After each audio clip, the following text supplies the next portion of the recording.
look, apologies for the delay. Good afternoon. I want to give you a brief overview of what I will be doing over the 2-week recess. Tomorrow evening I will be in Auckland presenting an award to the Tate Music Awards. On Thursday I'll be travelling to Hastings to meet with Ngāti Kahungunu. Next Thursday I will be speaking at the Anzac Dawn service in Auckland, and on Saturday 27 April I will be speaking at the commemoration of the Rwandan genocide. Other media advisories on relevant activities over the recess will follow. Today, Cabinet signed off on the 2019 wellbeing budget.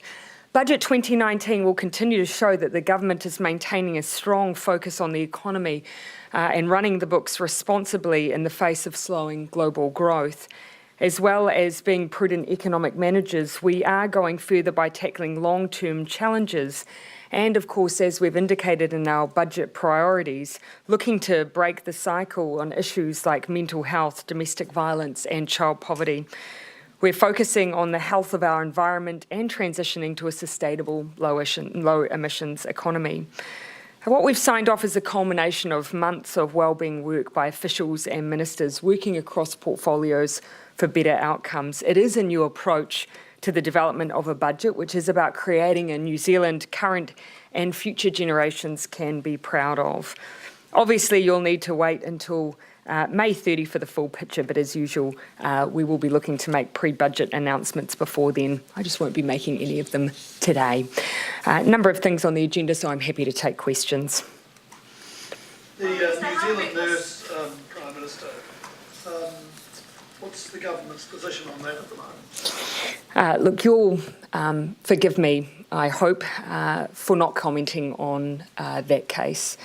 It absolutely remains the government's view that it would be preferable if this case were not in the public domain. For that reason, I won't be commenting further on it, with one exception, and that is to make special mention of the domestic New Zealand media. I think the decisions that have been made over a period of time by various outlets and journalists has not only been responsible, I think it's been exemplary. And I'm sure I speak on behalf of successive governments when I say thank you. Minister, how reckless and irresponsible was it for the International Red Cross to name Louisa Akavi? Those are decisions for them. All I know, of course, is that, as I've said, the New Zealand government maintains a position that it would be better not to have this case in the public domain, and I won't be commenting any further on it. How much pressure did the government put on the ICRC not to name it? Certainly it remained our view that it would be better for it not to be in the public domain, and obviously that was our focus and the basis of our communication.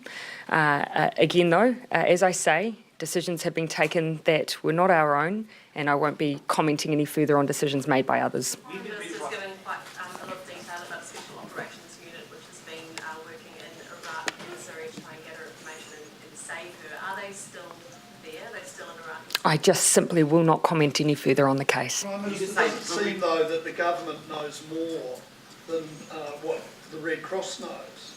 Sorry, what was the first part of that question? The Red Cross are on the ground there, that their knowledge is pretty good. Do you think the government's knowledge is better than that? Again, I simply will not be commenting any further.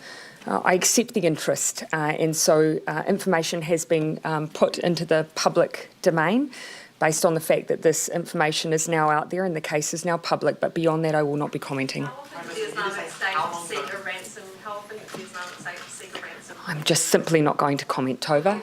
Henry? Have we paid a ransom? Again, I'm just simply not commenting on the case, Tova. Is it like greater now, do you think, due to the Christchurch terror attacks? Our preference, of course, was that this case not be in the public domain, full stop, and therefore you'll appreciate and forgive me, I'm sure, for not commenting further. How many days ago did the Red Cross, come to the government and say they're thinking of naming her? Has there been enough time for the government to make those objections? Yeah, look, our view, as has been stated here, that position was made known. In terms of the timetable around that, that would be a question for the Minister of Foreign Affairs. What's the message to Louisa Akavi's family?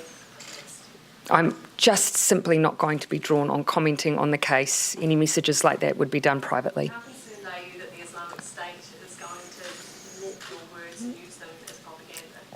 I am not commenting on the case. Why don't we let the Foreign Minister then come to postcap so that we can Again, get these questions answered? this is the position of the government. Information has been put in writing to media and in the public domain, but beyond that, we are of the view that it would be preferable for this case not to be in the public domain. What is that, given that very little progress has been made on this? I believe that position has been made clear. And Minister, I understand that you signed off the Let's Get Wellington Moving project today. Is there any details that you can ask about?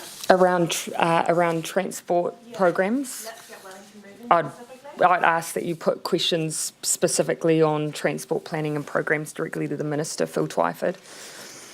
Did Cabinet sign off on the government's response to the Kettle Games project today? We've stuck to our timetable. While I won't get into the specifics of different decision-making points, we're sticking to our plan for information and the final decision of the government to be released in April. Will you release on the 29th or 30th of April, or are you likely to bury it among the Easter? It will be released in April. We haven't given specifics at this point. You did say, though, Prime Minister, you have said late April, so are we assuming that it could be earlier than late? Again, Barry, we're sticking to our timetable. It will be this month. I haven't given any more specifics beyond that. Will the New Zealand government reconsider its ransom policy after the later New Zealand First government came into power? I understand that the previous national government did when news of Louisa Akavi. We have no plans in that regard. So Minister, just going back to the Let's Get Wellington Moving project, was that part of the budget sign-off today?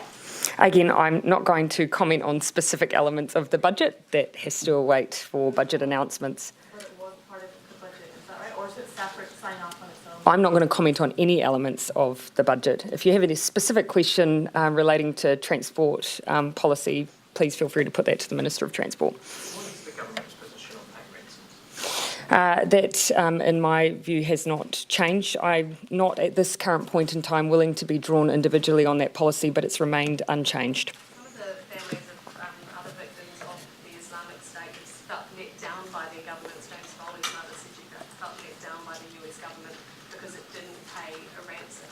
Has the New Zealand government let down Louisa Akavi? I am simply not going to comment on this case.